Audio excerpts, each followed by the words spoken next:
Galatians 6:9, let us not grow weary in well-doing.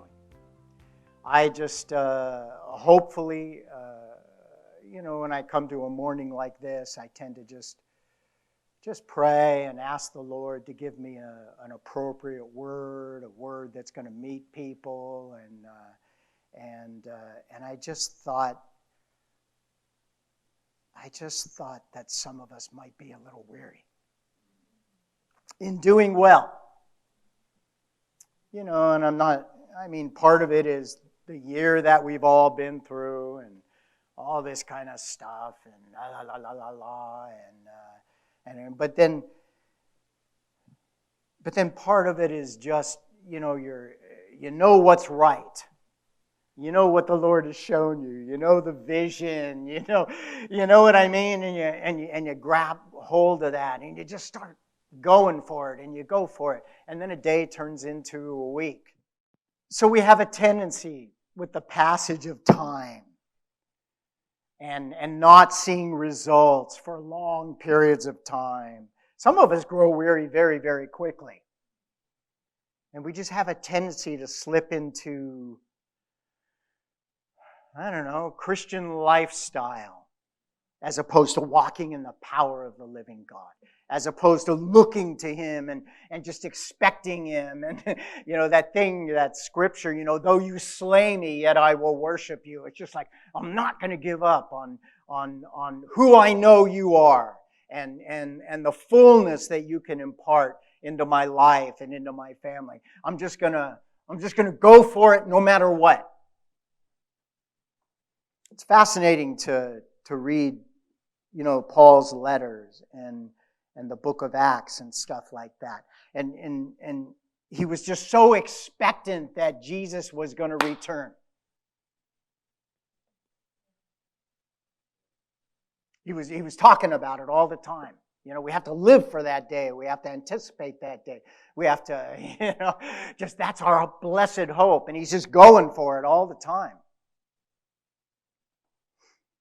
And can you imagine just the fatigue of anticipating this thing that God has shown him, this wonder? Can you imagine the moments where he questioned himself? Over and over he was questioned about it. False teaching began to rise up about it because it wasn't happening. It just became a mess. And I don't know the facts, but I picture this man who's given up so much for the Lord, who's experienced so much of His power and seen it, and he knows what the Lord has shown him. And yet a day turns into a year, turns into more years, and he's just repeatedly getting beaten and imprisoned, and he's just his own the people in the church are turning against him. Other leaders are competing with him. Can you imagine the fatigue, the exhaustion? I imagine this guy. Pastor Eric loves how I use casual terms to refer to but I kind of do it on purpose because he was a man. We tend to look at them in that Renaissance painting reality that they're standing like this all the time. But it wasn't that way. He was a man with a heart and just as subject to being beaten down as anybody in this room. And can you imagine him day after day, alone? I can go home to Maria and, at the end of a long day, well, I work from home, so going home is like going from the garage to the living room. but I can, and she just refreshes me, and I can think to myself, no matter how messed up the day was, I'm with her. And I can rest in that, and it's like if nothing else ever good happens in my life, I'm with her. And our children as well. He didn't have that to go home to. He didn't have that. He's alone. One of the most remarkable scriptures to me is at the end of the book of Acts. where it says that Paul spent his final days in a rented house, receiving anybody who, I don't know the exact words, would come around. In other words, you picture that at the end of this remarkable journey, there's this old man sitting alone in a house. He doesn't even have money to own property. At the end of the day, this was his human reward, if I can put it that way. On a human level, this is what his life boiled down to. And can you imagine?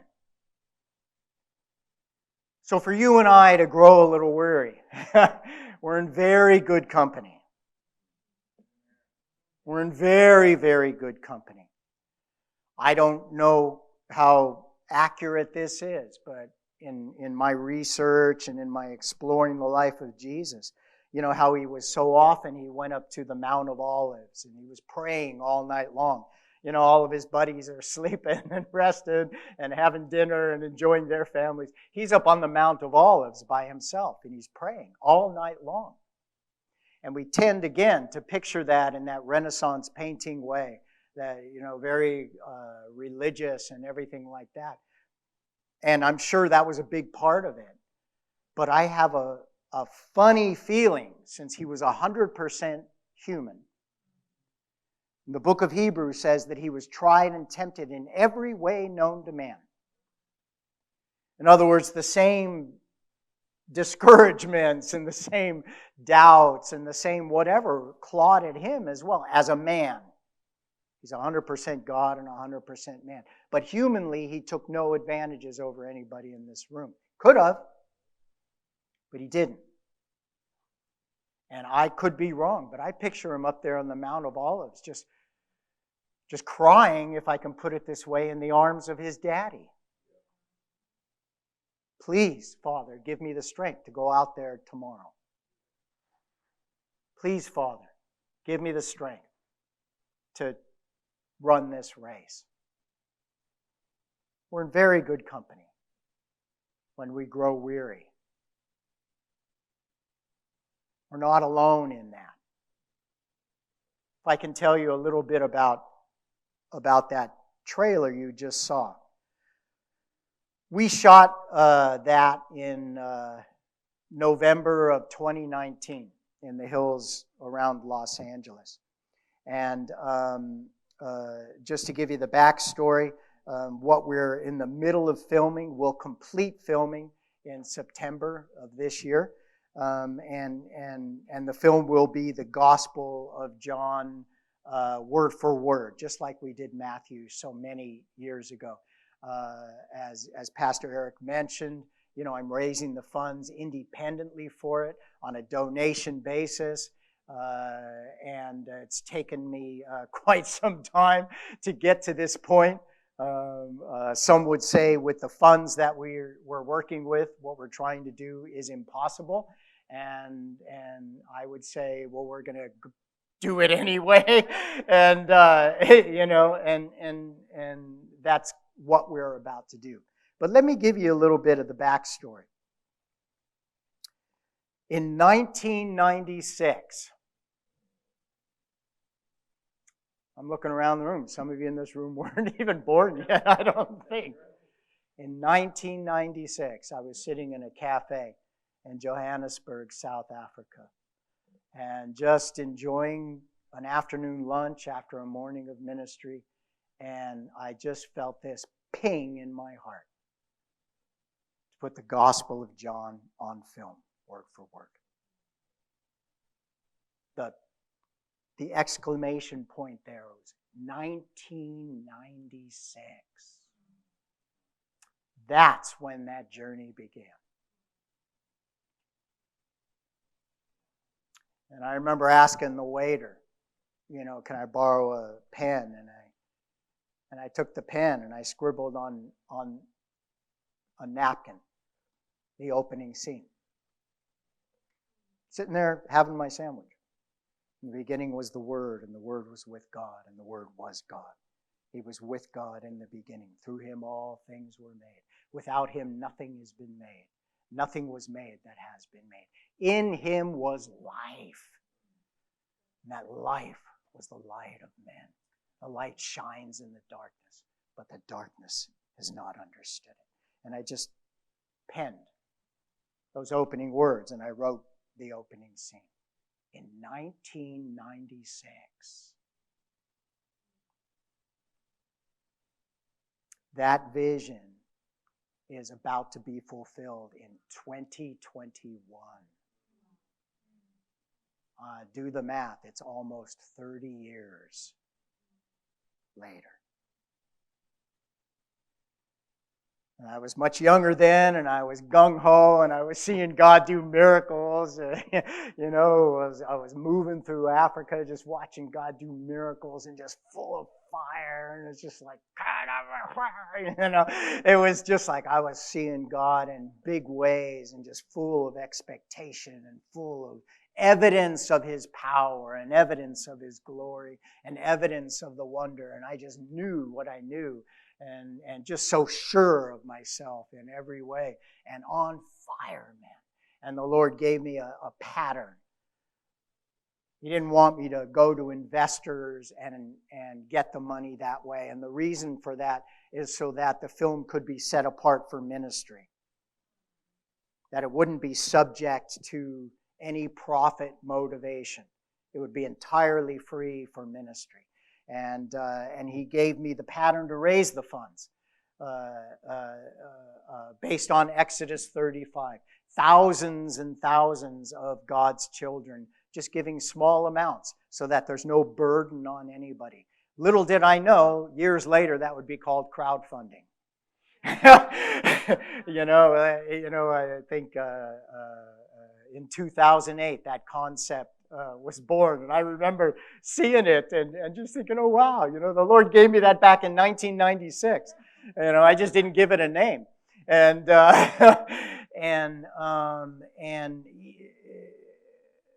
in 1998. Now you got to understand, I get that vision, and it's a scary vision, and I'm not really telling anybody, and I've never done anything like this before. And so I'm just praying and keeping it to myself. And in 1998, I went on a 2-week vacation, and I made the mistake of taking my computer with me, and I never left the little townhouse that I was in overlooking the lake. I started writing the script. And I never left. I sat there for 2 weeks. That was my vacation. I wrote the first script in 1998. And I still didn't feel a release to begin to go public and begin telling about it. Years later, he gave me a list of things that needed to fall into place. And one by one, over time, they began to fall into place. And it wasn't until 2005 that I felt a release to go public. And I remember I had a guy build a website for me, and I had never really, the whole reason I birthed a nonprofit organization was for the fulfillment of this vision. It was the whole foundation for it. In 2005, September, I remember I was doing ministry in England and communicating with the guy building the website. And it was September. And he emailed me, we're ready to go. And I remember just praying, praying my knees raw, and then saying, cut it loose. And 16 years ago, now in my head, people were going to respond. In my head, thousands were going to get so excited. In my head, because I had seen God do amazing things. I'd lived in it. I had seen people be healed. You know what I mean? I was on fire. I was young and on fire. And sure enough, people began to give. But to make the long story short, it wasn't until 2019, all these years later, that I thought, we've got to do this now. We shot that with very little money. And it was shot in the sense of, let's do what we can with the amount of money that we have. Let's just do what we can with what God has given us so far. So we shot that. And then leave the rest up to Him. And the point being, many years passed. And I would just, obviously, what has passed in all our lives here over many years? Things the Lord showed you a long time ago. Hopes for your family. It doesn't have to be big ministry visions or anything. Hopes for your children. Hopes for your parents. Hopes for Maria's father doesn't know the Lord. She's been praying for him for 40 years. You know what I mean? The people in your life. Things that the Lord has shown you. Things that you started out strong in. And you just prayed and prayed. And you said, the Lord's going to do it. And over the years, the heart gets tired. Over the years, the knees get a little too raw. Over the years, going, yeah, Lord, turns into hallelujah. It's very human. And it's perfectly okay. I cannot tell you the times I wanted to give up. I cannot tell you the tears I cried, saying, Lord, relieve me of this vision. Please, Lord, I want to live a normal life. Most of you know that Maria and I got married. I got married just 10 years ago. Life was passing me by. I didn't have a family. I just had this burden of this heavy vision. It's like, Lord, please release me to a normal life. I can't explain it. I remember one time I came back from Africa. And if I could paint an accurate picture, it's like I'm doing ministry in Africa for like 3-4 months. And you're just traveling around by yourself, hooking into local pastors and blah, blah, blah. And you fly back home and you get off the plane and you walk to your car and you drive yourself home.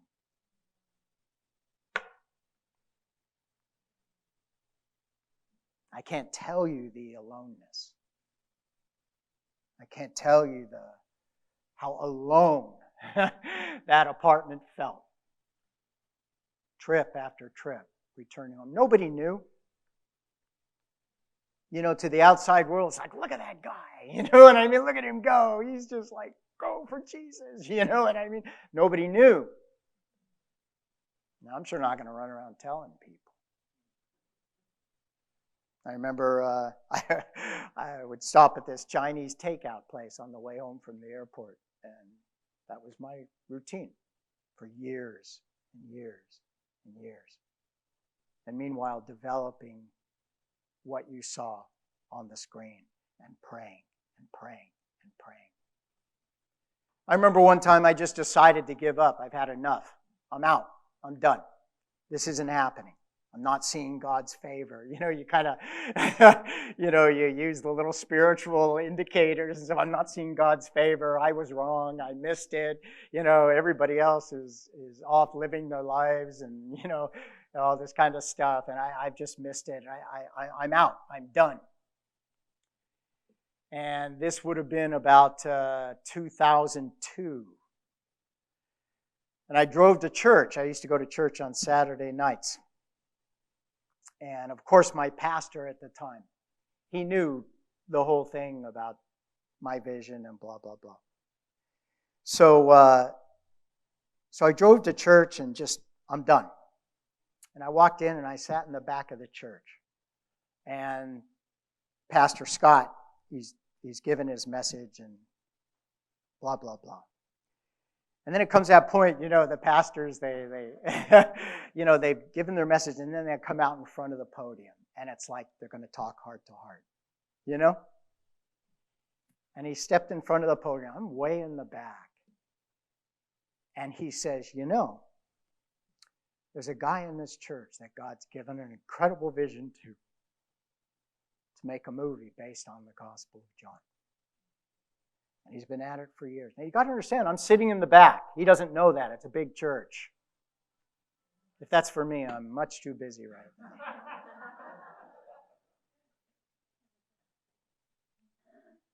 And he says, there's a guy who has this vision.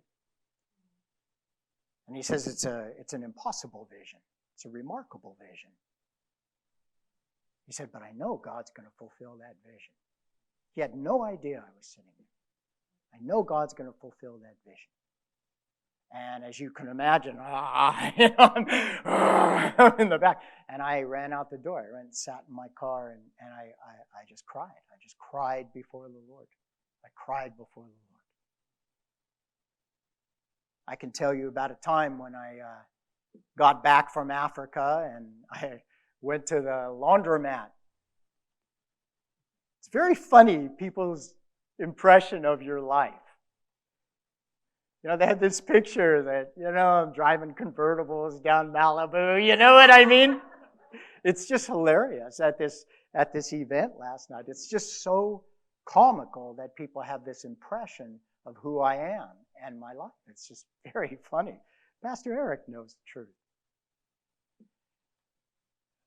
So I was at the laundromat. I came home from Africa. I got to wash my 2 pair of jeans, And it's true. I'm not joking. And I'm sitting in the laundromat, and I remember it was like a Friday night. No one's in the laundromat on a Friday night. And I'm sitting there alone. And again, I had come to a place in my life where I'm out, Lord. I've been pedaling this bike for too long. I've been walking this road. The cost is too high. As I've gotten older, it's costing me a family. It's costing me an income. The cost is now way too high. And I was in that laundromat making the decision. I'm done. And I remember while, the spin dry was going or whatever, I decided to just walk outside the door and get some fresh air. And there on the sidewalk was like a poster kind of a thing. And it just said in huge letters, John. It was a piece of trash laying on the ground. And I don't even know what it was advertising. I don't even know. I took a picture of it. Someday I'm going to write a book about this whole thing. And that picture is going to be in that book. It's just this dirty piece of trash. And it had small words on it, blah, blah, blah. I didn't have my glasses. I couldn't read the words. And just that big, John, down at my feet. And I could tell you a million of those stories of the times that I was this close to cashing in my chips. This close to the fire. And the Lord just gave me just enough to pull me back. Just enough to pull me back. And now here we are in 2021. And the Lord is about to fulfill this vision that was birthed in 1996 over almost 3 decades of tears and praying and questioning myself and thinking I'd lost my marbles and people telling me you've lost your marbles. You're going about it all wrong. I ended up not telling anybody about it except Pastor Eric because everybody's telling me you're out of your brain. This isn't the way these films are done. This isn't, I just can't tell you the resistance. I could sit here all day long and tell you stories of just being beaten down and left alone and left alone and left alone. And yet here we are about to see fulfillment of this vision, of this vision, of this vision. I just want to encourage you today. Why don't you guys put that scripture up if you have it there. Whatever it is. Very simple word today. Whatever it is in your life. Maybe you're praying for your dad and mom to be saved. My dad was saved in his 70s, my mom in her 80s. My mom, she just, when I got born again, she ripped me to shreds, man, for years. And then came her moment. Then came her moment. It was an amazing moment. It was amazing. I'll tell the very quick story. I used to go visit them, and she would intentionally turn on TBN to make fun of it in front of me. And she would just go for it, you know. And she'd rip on all the pastors. My own pastor at the time, Jack Hayford, she called him Jacko, and his church was Jacko's Palace. She'd just make fun of everything. She was so angry at me for walking away from being a Catholic. She would insult me in front of her friends. It was just very common. And one day I walk in and I see her click over to TBN, and there's Billy Graham in Central Park. And she would always rip on Billy Graham, but she suddenly got very quiet. And I'm sitting next to her, and it's just, you could feel the Spirit of God in that room. I just thought, wow. And I'm watching her out of the corner of my eye. I dare not move, you know. She was like 80-something at the time. And then he gives his altar call. And he says, repeat this prayer after me. And out of the corner of my eye, I see her lips moving.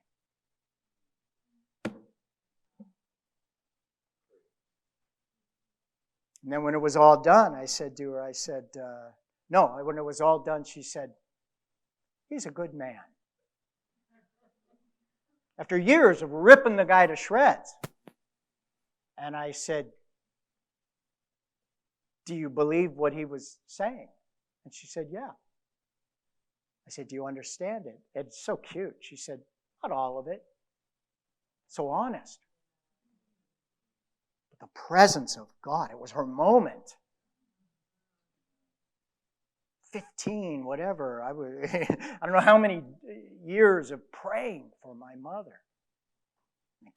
God did it in the blink of an eye. And the evidence of it unfolded. A couple days later, she said, can I go to church with you next Sunday?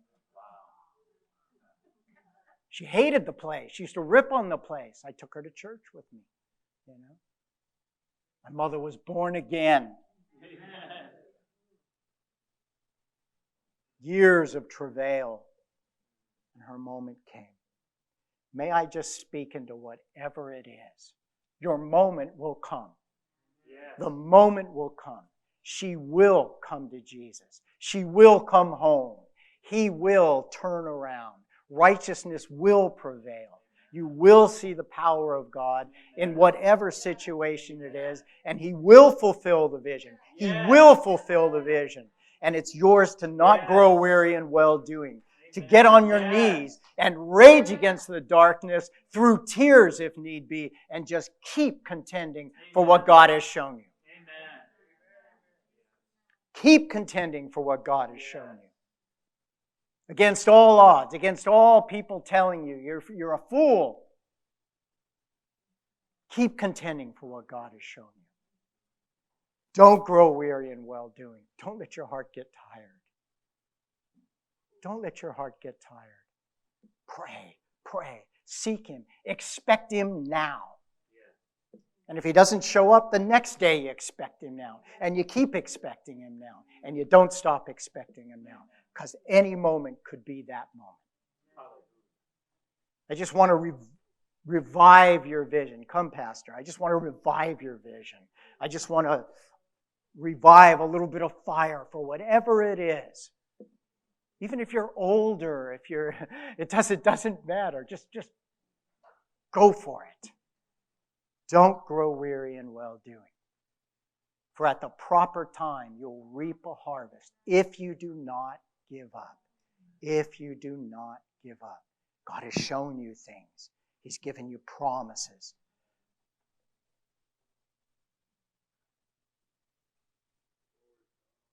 Let me pray.